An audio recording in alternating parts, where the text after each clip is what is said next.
Amém. Segundo Tessalonicenses, no capítulo 2, diz: Ora, irmãos, rogamo-vos pela vinda de nosso Senhor Jesus Cristo e pela nossa reunião com Ele, que não vos movais facilmente do vosso entendimento, nem vos perturbeis, quer por espírito, quer por palavra, quer por epístola, como de nós, como se o dia de Cristo estivesse já perto. Ninguém de maneira alguma vos engane, porque não será assim, sem que antes venha a apostasia e se manifeste o homem do pecado, o filho da perdição, o qual se opõe e se levanta contra tudo que se chama Deus ou se adora, de sorte que se assentará como Deus no templo de Deus, querendo parecer Deus. Não vos lembrais de que estas coisas vos dizia quando ainda estava convosco? E agora, vós bem sabeis o que o detém, para que a seu próprio tempo seja manifestado, porque já o mistério da injustiça opera, somente há um que agora resiste até que do meio seja tirado. E então será revelado o iníquo, a quem o Senhor desfará pelo assopro da sua boca e aniquilará pelo esplendor da sua vinda.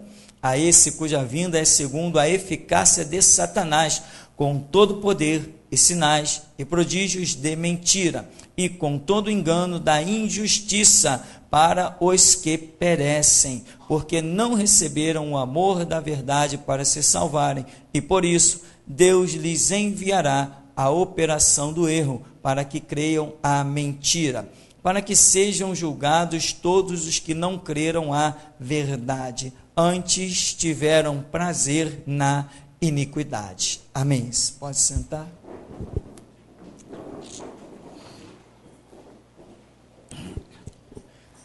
Essa mensagem tão poderosa do apóstolo Paulo, essa revelação, ele é direto, quando a igreja está lá, até dizem os historiadores, vendendo os seus bens. Não, Jesus vai voltar, para que eu quero os bens da terra? Estavam vendendo as suas casas, suas propriedades, fazendas, e estava havendo um tumulto generalizado. Aí Paulo diz assim, calma aí, não é bem assim não, Jesus vem, mas Paulo apresenta um discernimento imenso, não é agora, ele vem sim, mas pode botar a mão no arado e trabalhar, porque ele não vem agora. Aliás, que Jesus falou assim, né, bem-aventurado aquele servo quando seu senhor voltar e o achar vigilante, trabalhando. E aqui as pessoas estão fazendo o contrário. Elas estavam justamente com uma mentalidade de viver relaxadamente, porque Jesus vai voltar. Não, Paulo diz, ele volta sim, mas não no tempo que vocês estão esperando aí, não é agora. E quando Paulo disse isso aqui, temos aí mais ou menos uns 2000 anos atrás, em que Paulo disse isso, pouco menos, né? Arredondando, 2000 anos atrás Paulo disse isso. Não, ele não vai voltar agora. Mas no tempo que nós estamos vivendo, quase 2000 anos depois de Paulo ter dito, nós podemos dizer, irmãos, Jesus está às portas. Eu creio, eu aposto a vida, que esse século 21 não fechará sem que Jesus Cristo pise no Monte das Oliveiras. Antes ele arrebatará a sua igreja. Deixará o anticristo reinar o seu período de 7 anos e depois ele pisa no Monte das Oliveiras para implantar o milênio. Enquanto Paulo dizia aqui, há quase 2000 anos atrás, a vinda do Senhor não vai ser agora. E Paulo deixa um sinal, e tudo que Paulo diz aqui, se você conferir os ditos do Senhor Jesus, de Pedro, de João, de Tiago, do apóstolo Judas, você vai chegar à conclusão dessas mesmas observações, desse mesmo ponto de vista, desta mesma fé, deste mesmo conhecimento, desta revelação, desta profecia. Só que Paulo ele é mais completo, por isso eu estou usando esse texto, ele é mais detalhado no uso das palavras. Então Paulo está dizendo, eu sei que Jesus vem. Aí ele começa dizendo, rogo-vos pela vinda do nosso Senhor Jesus Cristo, pela nossa reunião com Ele, não vos movais facilmente do vosso entendimento, nem vos perturbeis.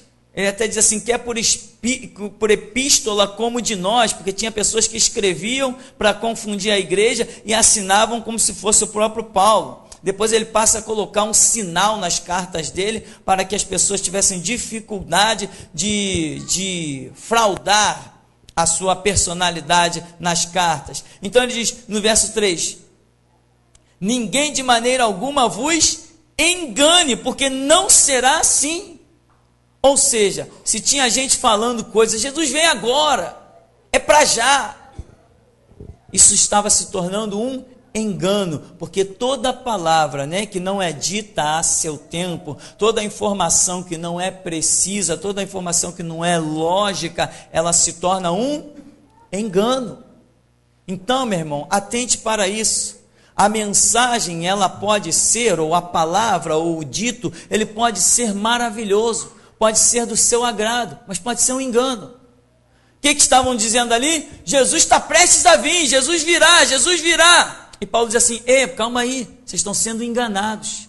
Não, Paulo, mas nós não queremos que Jesus venha. Queremos, mas vocês estão sendo enganados.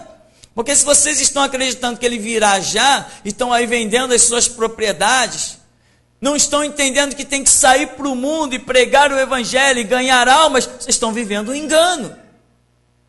Embora a expectativa, a esperança seja correta, ainda assim é um engano, porque está fora de um propósito. Ou seja, as minhas boas intenções, aquilo que é até bíblico, mas se não estiver no tempo de Deus, no mover de Deus, ele passa a ser um engano. E quanta gente está vivendo um engano. Quer ver? Só um exemplozinho rápido. Irmão, você vai prosperar, você vai se transformar num empresário. Que palavra boa, Jesus é o dono do ouro da prata, ele pode fazer de mim um empresário, um dono do mundo, ele pode fazer. Essa palavra pode ser um engano. Por quê? Por ele não ter aquele propósito contigo.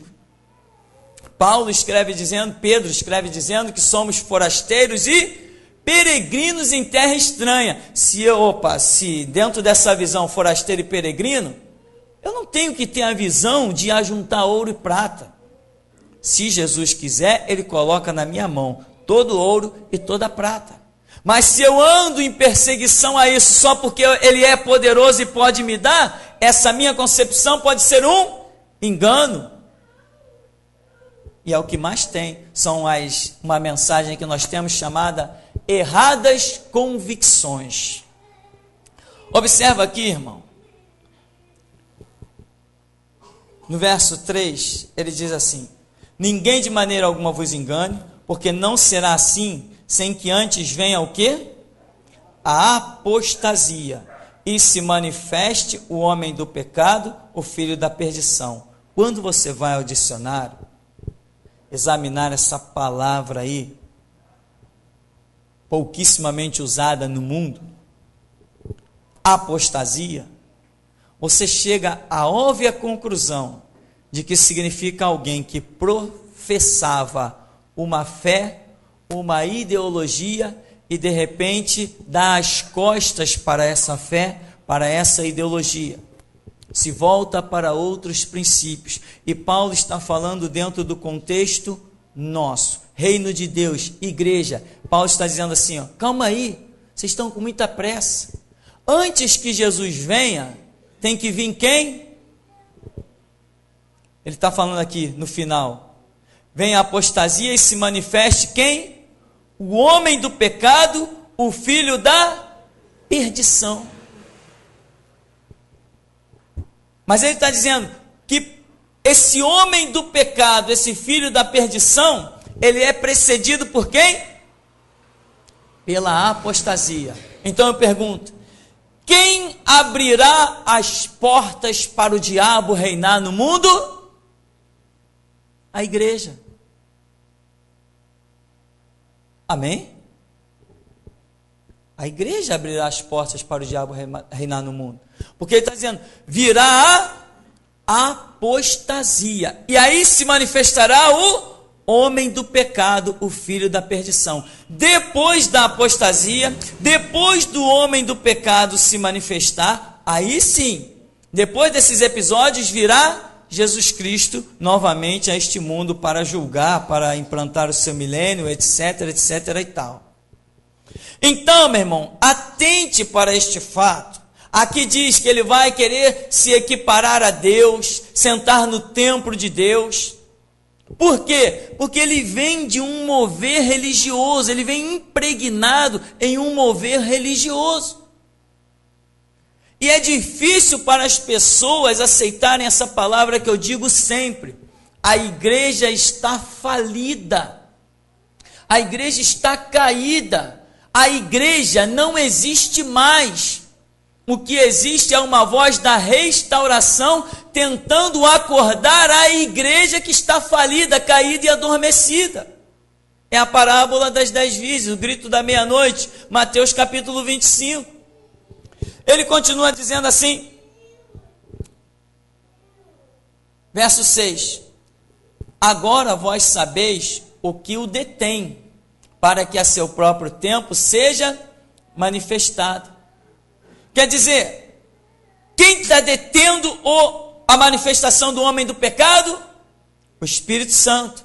Embora a igreja como um todo esteja falida, ainda o Espírito Santo está trabalhando na terra, para que o propósito de Deus seja exatamente no tempo preciso.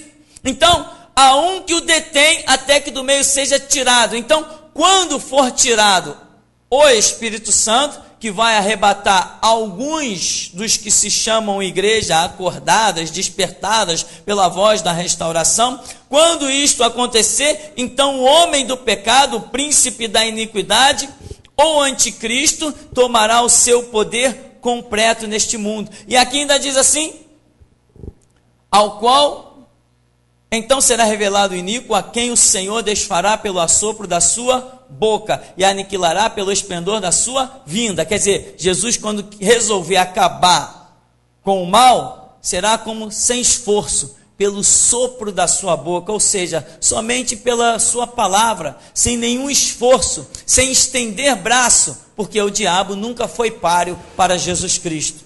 Ele diz, a esse cuja vinda é segundo a eficácia de Satanás, com todo o poder e sinais e prodígios de mentira. Apenas quero frisar isso aqui. Ainda no verso 10, e com todo engano da injustiça para os que perecem. Então observa o verso 9, meu irmão, que diz que a eficácia do poder do diabo vem com poder, sinais e prodígios de mentira, mas um emaranhado de coisas dessa natureza, sinais, prodígios, ainda que sejam de mentira, poder, isso não ilude muita gente? Isso não engana muita gente? Quanta gente curada nos terreiros de macumba e diz assim, não, eu não saio daqui não, porque tem medo até de sair aquela enfermidade voltar. Fazem parte dos sinais e prodígios de mentira do diabo. O diabo tem poder para curar? Não, não, não, não. Mas existem enfermidades que nós sabemos que são espirituais, colocadas pelo próprio diabo. Aí ele coloca uma enfermidade, dá um jeitinho de arrastar a pessoa até os seus terreiros, lá ele cura essas pessoas, como? O demônio que ali está causando aquela enfermidade se retira e a pessoa diz, fui milagrosamente curada. São os sinais de prodígio, de mentira, o engano do diabo que está na terra, operando, e as pessoas dizem assim, não, aqui eu fui curada, daqui eu não saio. Encontrei o meu caminho. Você já ouviu espíritas dizer assim, agora eu encontrei o meu caminho. Eu achei um lugar que a esse eu não abandono de jeito nenhum. Uma vez eu conversava com uma senhora e ela dizia, não, eu encontrei o meu caminho. Eu dizia, aonde que a senhora está? Eu agora encontrei o meu caminho no budismo. Alguém encontra caminho no budismo? Desde quando se encontra caminho no budismo? Um rapaz que frequentou uma igreja batista durante alguns anos, um dia saiu, quando encontrou o grupo de jovens ali, encontrou com ele, e aí, como é que você está? Não, agora eu encontrei o meu caminho. É mesmo? Onde você está? Eu voltei para a igreja católica, eu encontrei o meu caminho. Alguém encontra caminho na igreja católica? Mas alguma coisa aconteceu na vida dele.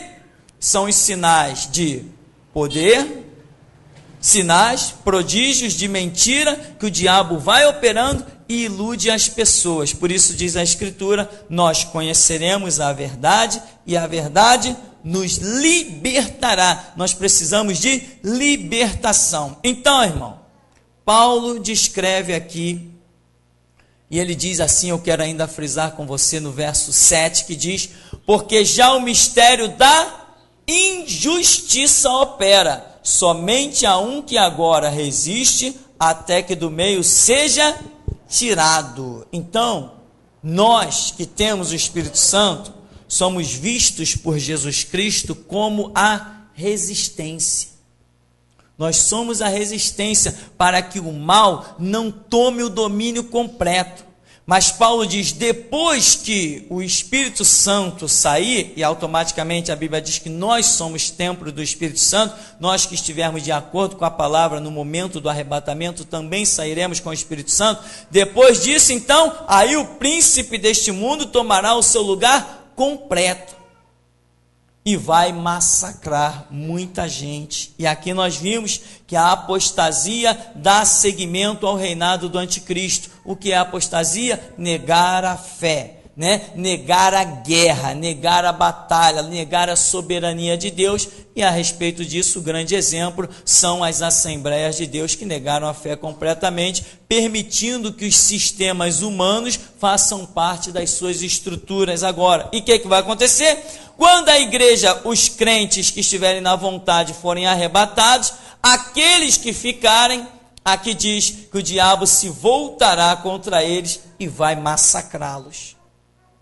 Então nós temos que lutar, sermos a resistência. Mais vale ser morto, mas ser morto no propósito de Deus, do que ficar aí com vida e tendo negado a eficácia do poder de Deus. A respeito dessa manifestação, dessa vinda do anticristo, nós temos Apocalipse capítulo 6, eu queria que você fosse lá, Apocalipse capítulo 6, porque é o mesmo cenário, quando o anticristo se manifestar, aí aqui em Apocalipse capítulo 6, já vem descrevendo alguns outros detalhes, diz: havendo o cordeiro aberto um dos selos, olhei e ouvi um dos 4 animais que dizia, como em voz de trovão, vem e vê. E olhei, e eis um cavalo branco, e o que estava sentado sobre ele tinha um arco, e foi-lhe dada uma coroa, e saiu vitorioso e para vencer. Vem a apostasia, vem o anticristo. Mas como é que ele vem? Aqui nós vemos os 4 cavaleiros de Apocalipse, aqui em capítulo 6. Nós vemos que são 4, porque significa uma única operação do diabo, em uma certa diversificação, que vai alcançar toda a terra, representado o 4 que nós já aprendemos, que atinge os principais pontos cardeais, norte, sul, leste, oeste. Já aprendemos isso na numerologia bíblica e na simbologia dos números. Então, o anticristo alcançará o mundo inteiro. Isso está em várias simbologias. Agora, irmão, aqui diz que ele sai com um cavalo branco. Pois bem, o branco é símbolo da paz. Mas o cavalo é símbolo de quê?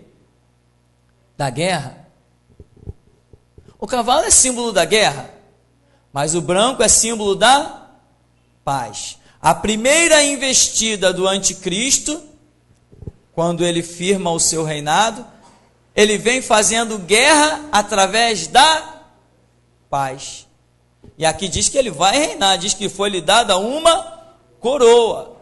Quem tem a coroa tem uma posição de rei. Então, recapitulando, nós estamos diante do branco, que é a paz, mas estamos diante do cavalo, que é a guerra. E diz que ele saiu vitorioso e para vencer tinha um arco, foi-lhe dada uma coroa. Todas essas simbologias. E aí eu quero dizer para você como que o anticristo vai estar se colocando neste mundo. As alianças da globalização, As alianças entre as nações já fazem parte desse sistema que o anticristo está montando.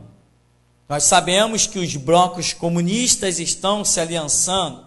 Nós sabemos que o comunismo está saindo como uma praga, invadindo todas as nações.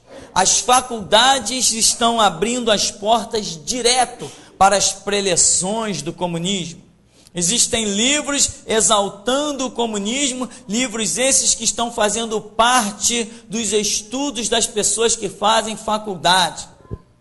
Hoje o comunismo é um cartão postal em muitos lugares, pessoas defendendo Marx, aquele assassino, Lenin, tem pessoas defendendo até Hitler.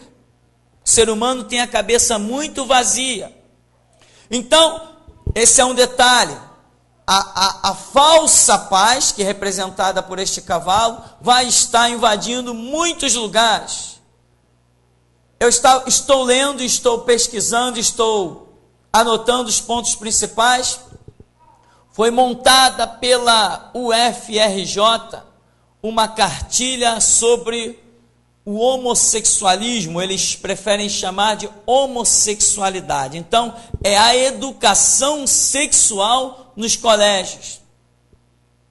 Isto é uma obra do diabo. Pelo conteúdo da cartilha que eu tenho, vê-se que é uma obra do diabo.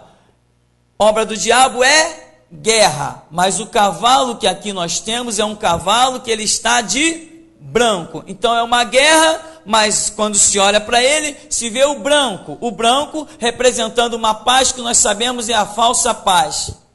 Atente, preste atenção, se concentre, tenha paciência e ouça.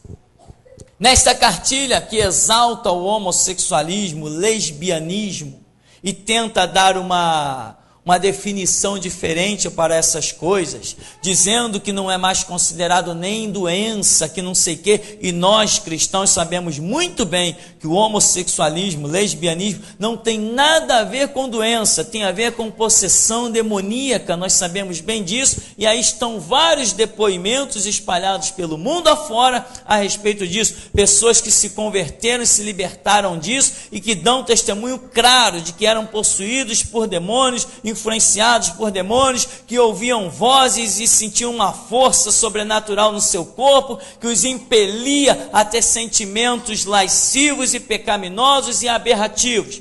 Sabemos muito bem.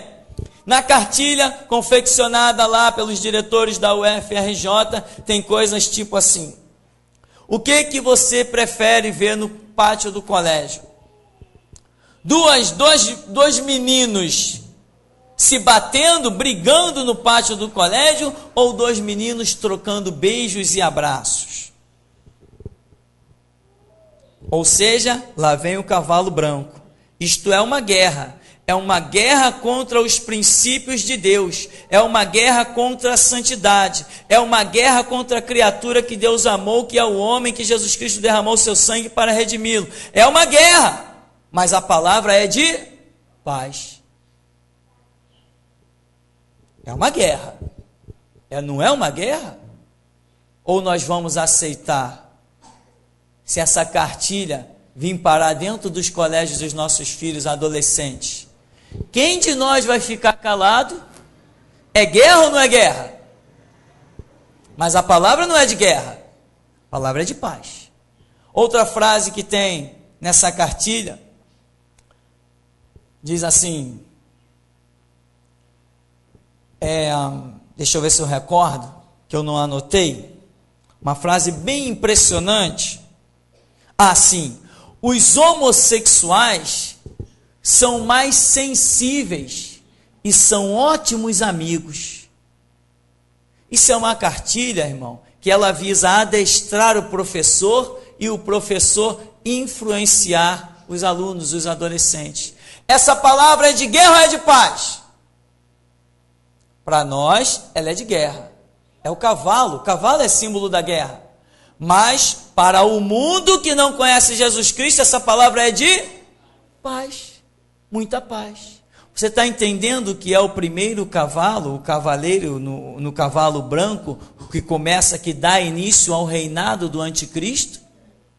Tem outras coisas. Diz assim, Não se pode discriminar uma pessoa por ser homossexual. Uma frase, essa frase é de paz ou é de guerra? É uma frase de paz para a nação como um todo.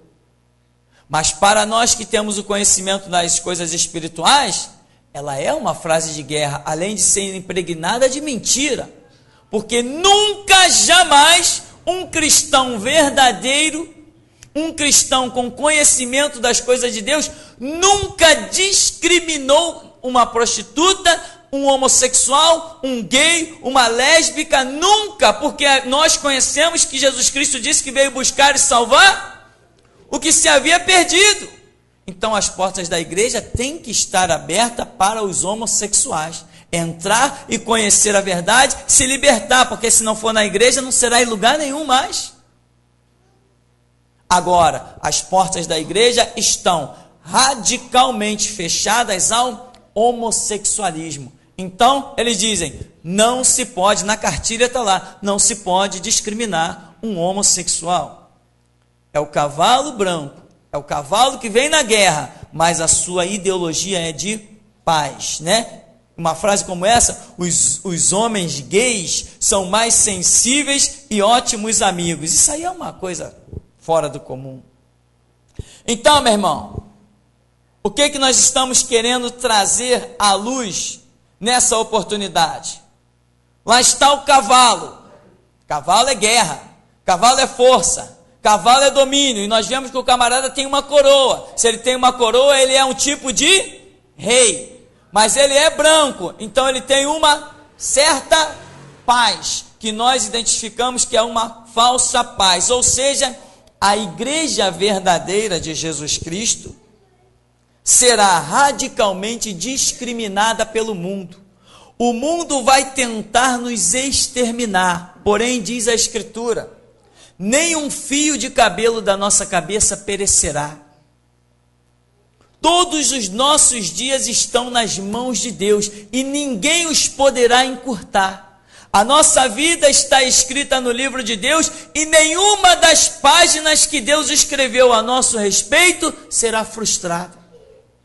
Nada nos poderá deter e impedir de levar adiante o propósito que Deus tem na nossa vida. Desde que nós não nos desviemos, nada nos abaterá. Como diz a Escritura, né? 1000 cairão ao teu lado, 10.000 à tua direita, mas você não será atingido. Então, meu irmão, atente para essa realidade. O cavalo é guerra, mas a cor dele é de paz. Eu quero que você nessa noite, e a unção do discernimento já está em nosso meio, eu sei que ela está. Eu quero que nessa noite você atente para esse cavalo e olhe somente para o cavalo. É guerra, esqueça a cor dele, porque nós não estamos em tempo de paz, estamos em tempo de guerra. Se ele viesse em paz, ele tinha que vir montado numa jumentinha, disposto a se entregar, mas ele vem num cavalo, ele vem disposto a conquistar. Por isso que Jesus não entrou num cavalo montado lá em Jerusalém, porque ele veio, justamente ele diz, eu vou a Jerusalém para ser entregue nas mãos dos pecadores, eu venho para dar a minha vida em resgate de muitos. Então ele vem numa jumentinha, mas quem vem no cavalo só está pensando em guerra. O que está acontecendo? A apostasia que nós lemos no outro texto abrirá as portas para o reinado do anticristo. Ora, por quê? Porque existe uma proposta. Eu falei que ele tem coroa, ele tem reino, ele tem domínio, ele tem influência, ele tem posição social. E o que acontece? Muita gente está olhando para a cor do cavalo e está esquecendo que ele é um cavalo. Não interessa a cor que ele tenha, interessa a essência do que ele seja. O que está acontecendo com as assembleias? Os presidentes, tudo que é presidente que quer se eleger, tem espaço nos púlpitos das assembleias. Todas as igrejas estão apadrinhadas pela figura de um político. Por quê? Porque eles estão olhando para a cor do cavalo, que é branca. Mas eles estão esquecendo que o cavalo é símbolo de guerra e não tem jeito. Muita gente está atentando somente para a cor, que hoje o mover é de paz.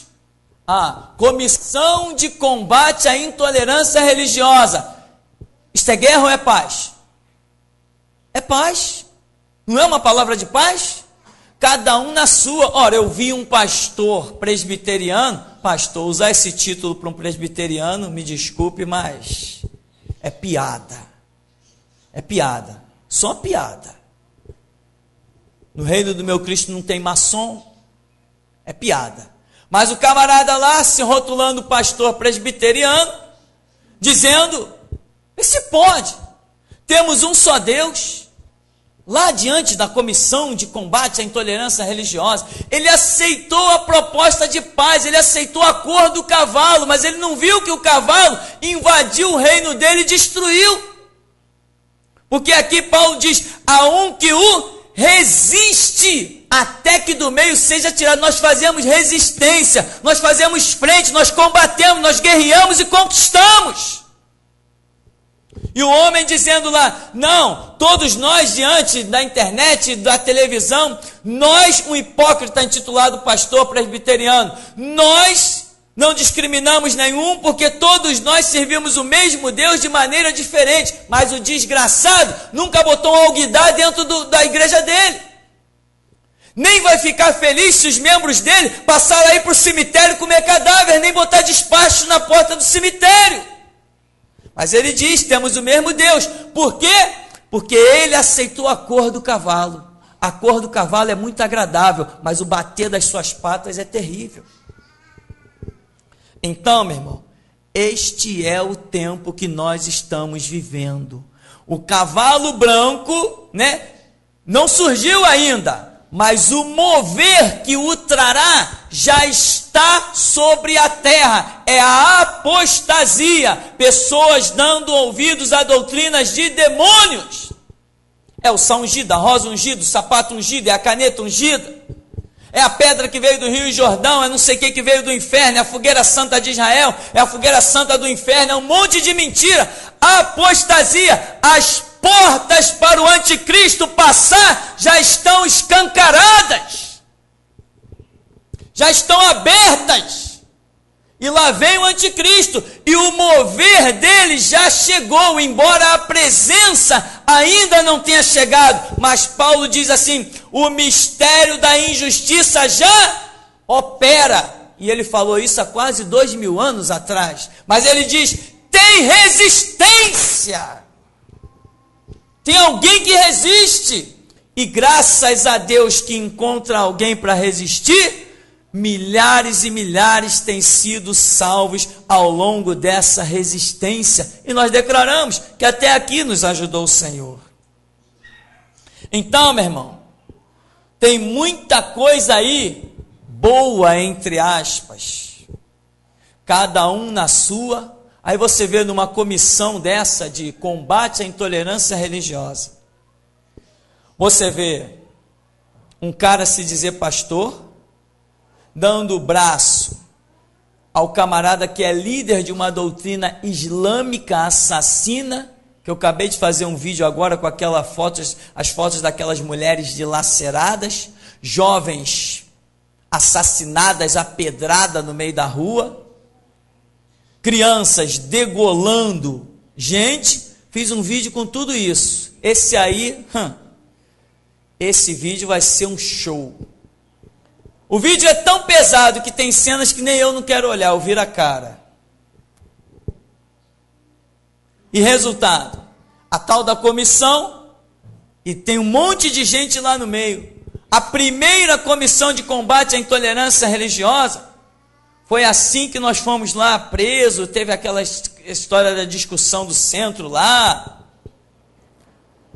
Resultado, naquela primeira comissão, o que tinha de igreja evangélica, Quando fotografaram, lá estavam as faixas de um monte de igreja evangélica, que para nós não é evangélico, mas estavam lá as faixas.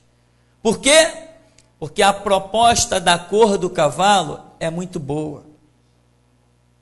A proposta de paz agrada muito os seres humanos, porque o ser humano, de imediato, ele já tem uma sensibilidade muito grande para o comodismo e para a covardia. Por isso que a Escritura diz que muitos são chamados, mas poucos os escolhidos. Por isso que no exército de Gideão tinha 32.000, mas quando Jesus mandou dizer assim, olha, os covardes voltem para casa, só sobrou 10.000. Imagina, 22.000 covardes no meio de um exército. É gente demais, covarde demais. Mas Gideão, quando olhou para o seu exército, ficou muito feliz. Com essa gente toda eu vou conquistar. Jesus falou assim, mas eu não quero que você conquiste, quem tem que conquistar sou eu. Manda os covardes ir para fora, ir embora.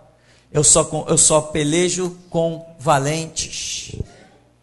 A batalha de Deus é somente com valentes. Então, meu irmão, a lição dessa noite é atentar para o cavalo e não para a cor dele.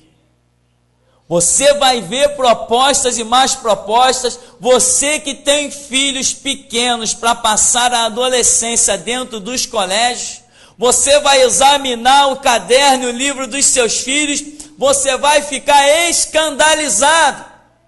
E quando você for reclamar daquele conteúdo lá nos colégios, simplesmente os professores vão te taxar de radical e sabe-se lá mais que título vão te dar, de fanático, e sabe-se lá se você não vai ter que até parar em delegacia, e não vai adiantar nada, porque a proposta é de paz, é instruir as crianças a desenvolverem a sua sexualidade, seja como for, sejam bissexuais, sejam travestis, sejam lésbicas, está tudo como proposta de paz, organizado pelos doutores da UFRJ, para que nós sejamos tragados, para que haja uma destruição geral. Nós sabemos também que enquanto tudo isso não se transformar numa Sodoma e Gomorra, o arrebatamento não acontece.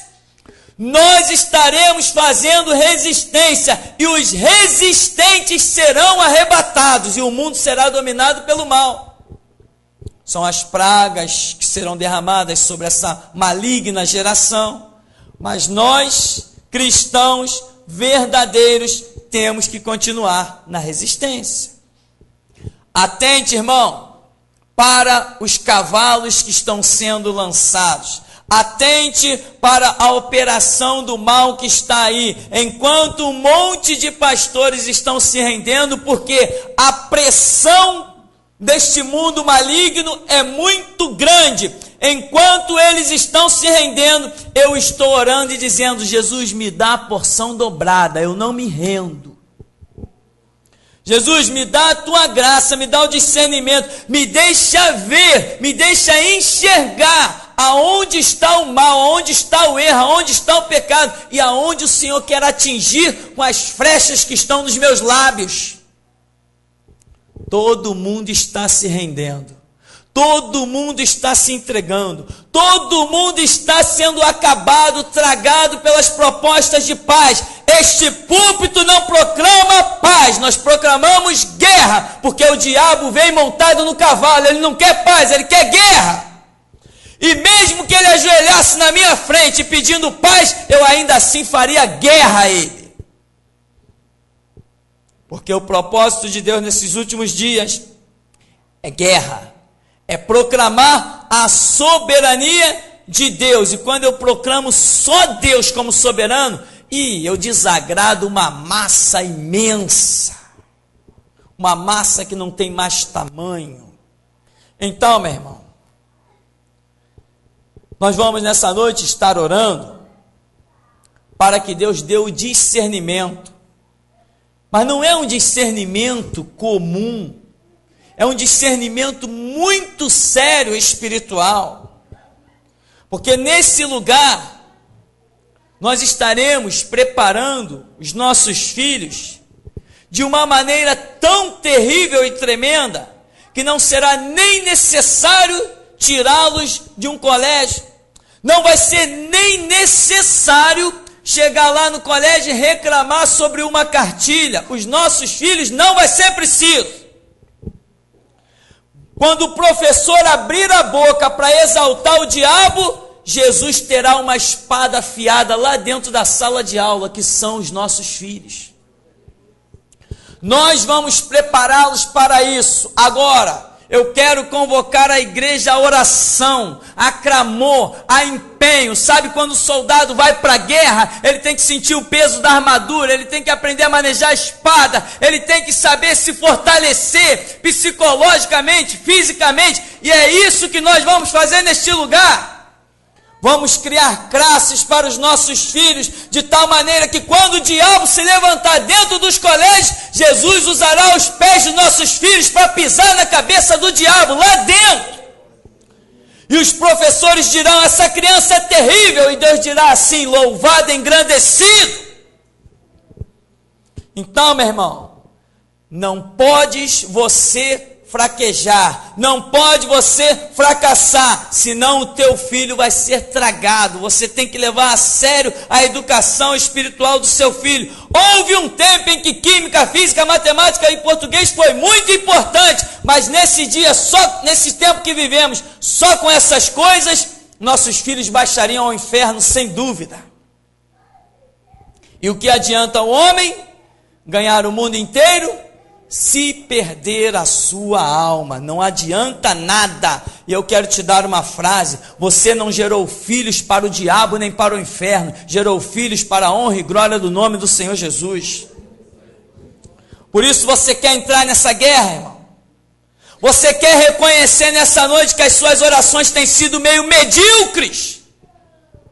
Você quer reconhecer nessa noite que o seu tempo de leitura da palavra tem sido um horror, uma aberração, um desrespeito a Cristo Jesus? Você quer reconhecer isso?